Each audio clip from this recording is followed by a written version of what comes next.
après mes études, même avant mes études, j'ai toujours voulu parcourir le monde. J'ai commencé avant cette aventure. Je me suis toujours dit, après mes 5 ans chez Mobivia en Chine, que je ne rentrerais pas en avion. Ça faisait 3 ans que je travaillais dans la mobilité pour Mobivia et du coup l'idée est venue toute naturellement. J'avais les partenaires industriels, j'avais le soutien de mes hiérarchies. J'en ai discuté en premier lieu avec Nacho Fornes, qui est responsable de l'entité NGTS, dans le groupe Mobivia. Très vite, le groupe Mobivia a accroché sur ce projet et j'ai eu un soutien des différentes business units du groupe, Altermove, Noroto International. Un voyage comme ça se finit pas forcément du jour au lendemain. J'avais beaucoup d'émotions à revoir mon vélo que j'avais pas vu depuis un mois. Pouvoir faire cette conférence, ça a été vraiment aussi un super moment pour moi.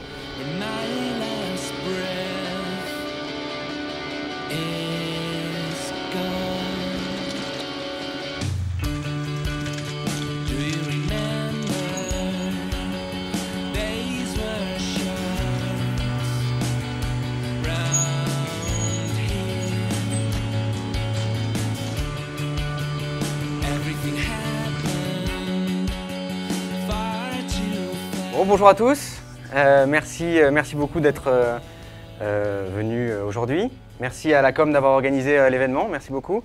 Je suis ravi d'être là, d'avoir revu mon vélo en arrivant, ça a été pas mal d'émotions.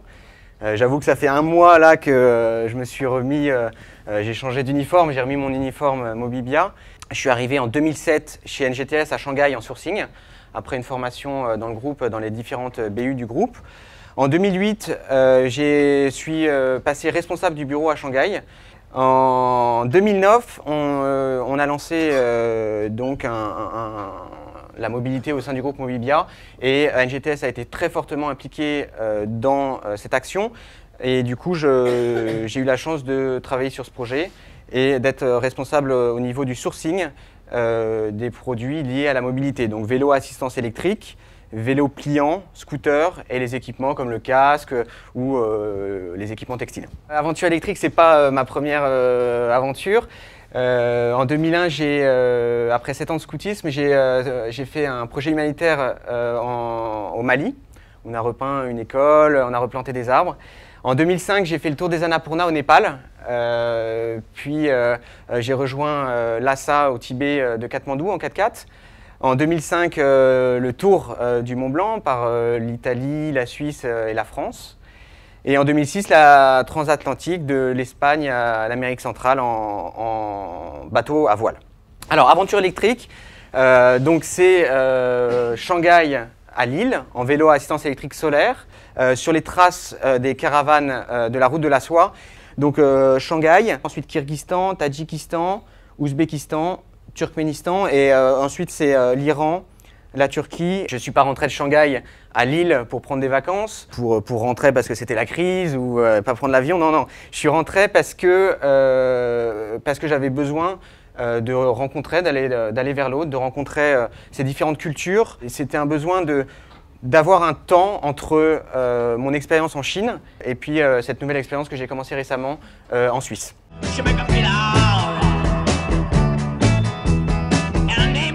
What's Up est une marque à développer l'enseigne Altermove qui fait partie du groupe Mobivia et du coup c'est un projet qu'on a développé ensemble avec cette enseigne. On a tout retravaillé pour faire un vélo capable de faire ces 13 000 km et de gravir toutes ces montagnes, de traverser ces déserts et puis de se recharger grâce aux panneaux solaires. Le design et les composants, j'ai aussi travaillé avec plusieurs usines partenaires.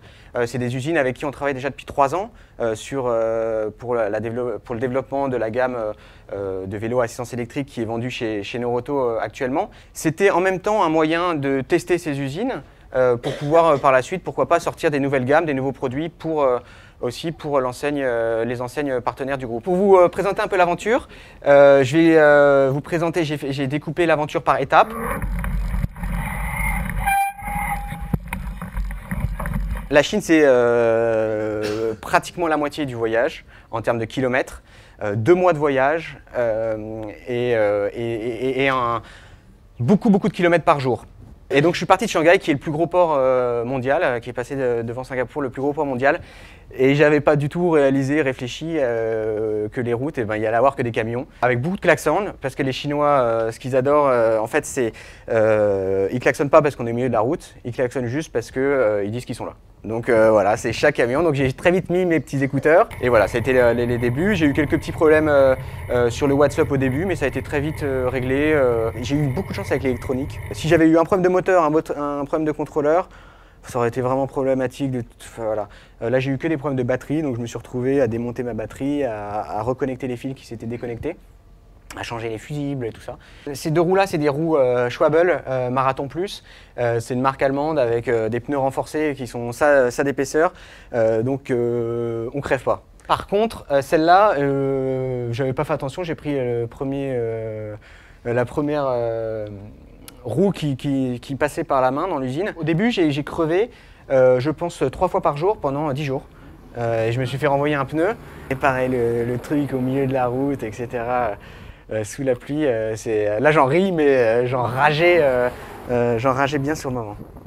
Mais j'avais avec moi justement plein de pièces de service après-vente, des pièces détachées pour pouvoir résoudre tous les problèmes rencontrés. La Chine, c'est vraiment un gros pavé, 5000 km d'est en ouest. Il y a plusieurs déserts, il y a le désert de Gobi et ensuite le désert du Taklamakan. Donc dans le Xinjiang, qui est la partie musulmane de la Chine, avec les Ouïghours. Vous avez les Han qui représentent 98% des Chinois, et puis les Ouïghours qui ont pratiquement 1/5 du territoire, mais qui représentent 2% et qui n'ont pas la vie facile. C'est un désert aride, mais de terre. Avec je dirais des villages tous les 150 km, donc c'était des très longues étapes. Je vous l'ai dit, j'ai travaillé 5 ans en Chine, donc ça a été beaucoup d'émotions de quitter la Chine, surtout après ces 2 mois de voyage, traverser vraiment le centre de la Chine. Mais je me rappelle que quand j'ai passé la frontière, ça m'a fait un petit choc.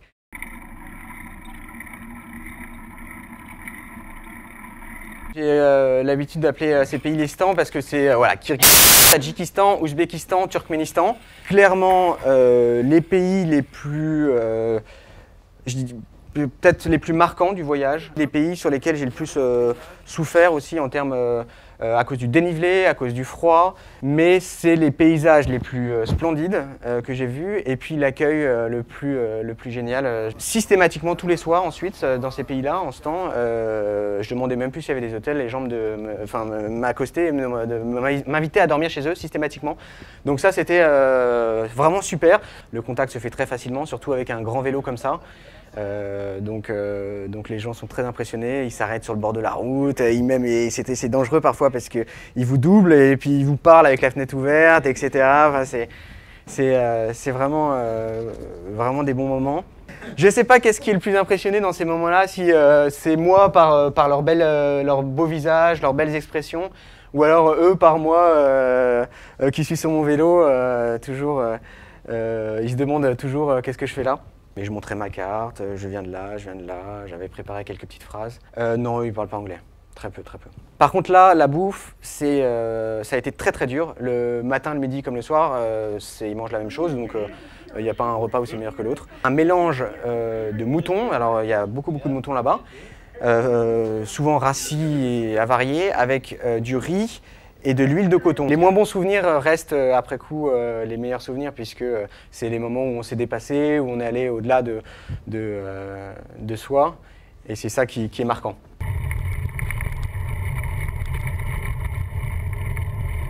C'est surtout un pays, l'Iran, qui est totalement différent que ce qu'on imagine, surtout ce qu'on voit dans les médias aujourd'hui. C'est un pays qui est vraiment superbe, avec des gens très accueillant. J'ai aussi beaucoup dormi chez l'habitant. Par contre, c'est seulement, voilà, ils souffrent d'une dictature religieuse qui les empêche de vivre d'une manière normale. Il y a 20 ans, en Iran, les femmes étaient en bikini au bord de la plage. Je pense qu'il y a d'avoir 90% de la population qui est contre ce régime. La solitude était quand même assez, il est arrivé que ça soit assez pesant. Et surtout en Iran, en fait, je commençais à arriver tard en saison et j'ai pas rencontré un seul occidental pendant 2 semaines et demie. Et là, ça m'a, voilà, quand on arrive après 3 mois de voyage, ça a été un peu dur à gérer cette solitude. Heureusement, on avait Internet, on avait Skype, j'avais mon petit ordinateur qui est là. Ça, c'est génial, donc je pouvais communiquer encore.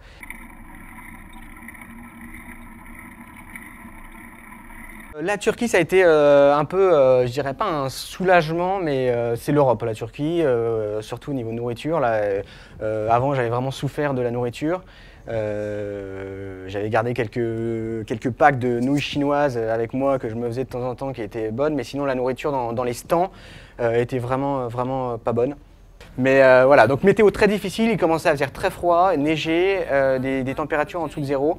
Donc j'ai pris un choix, au lieu de passer vers le haut de la Turquie qui était plus court, je suis descendu au sud, j'ai longé la Syrie pour rejoindre la Méditerranée. Je me suis dit, après ça, j'avais vraiment une envie de rejoindre, d'avoir un peu de chaleur. Donc je suis descendu au sud de la Turquie.